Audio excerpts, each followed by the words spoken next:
गीता के चौथे अध्याय का 36वां श्लोक 36 नंबर। भगवान कृष्ण कहते हैं कि देखो अर्जुन, आज मैं तुमको वह दिव्य ज्ञान दूंगा। शब्द पर ध्यान दें, वह दिव्य ज्ञान दूंगा। उस दिव्य ज्ञान रूपी नौका में बैठ करके, नाव में बैठ करके तुम दुख सागर को पार कर सकते हो। कौन से सागर को पार करना है? कौन से सागर? दुख सागर। हम लोगों के पास दुखों का सागर है कि दुखों का पहाड़ है, दुखों का रेगिस्तान है। पूरा मनुष्य दुखमय है, पूरा मनुष्य दुख में ही जीवन जी रहा है।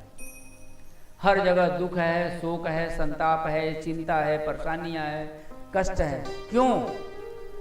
क्योंकि वो ज्ञान तो जानता है, दिव्य ज्ञान नहीं जानता। भगवान कहते हैं दिव्य ज्ञान। अगर दिव्य ज्ञान को तुम जान लोगे तो तुम जीवन में सबसे बड़े पापी ही क्यों न हो, किंतु तुम दुख सागर को पार कर जाओगे। वहां सरस्वती की माता, सरस्वती को महत्व दिया भगवान ने।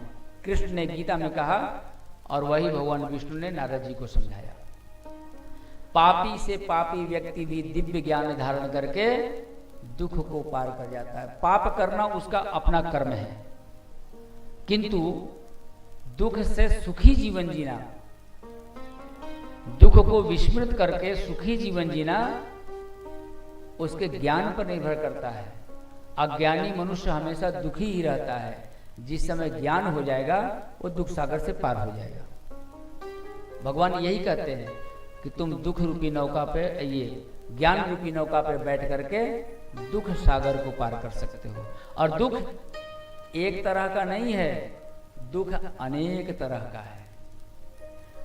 मनुष्य के जीवन में 99% जितने भी दुख हैं, जितने भी समस्याएं हैं, वह सब अज्ञान के कारण है, सत्य को न जानने के कारण है, दिव्य ज्ञान को न जानने के कारण है। भटकाव अगर है तो उसका एकमात्र कारण है अज्ञान, अर्थात ज्ञान का अभाव। बाकी तो आप जीवन के हर वस्तु जानते हैं। ये माइक कैसे ऑपरेट होगा, ये साउंड कैसे ऑपरेट होगा, ये गाड़ी कैसे चलेगी, ये ऑर्गन कैसे बजेगा, ये सारा चीज आप जानते हैं और जानते रहेंगे। भोजन कैसे पकेगा, इन सब चीजों का बुद्धि होना, ज्ञान होना अलग चीज है।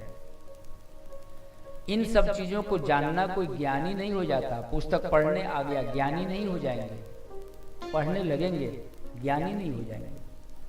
लेकिन दिव्य ज्ञान को जान लेना, आत्मसात कर लेना, उसके अनुसार जीवन जीने लग जाना, तो फिर मनुष्य के जीवन का दुख हमेशा के लिए समाप्त हो जाता है।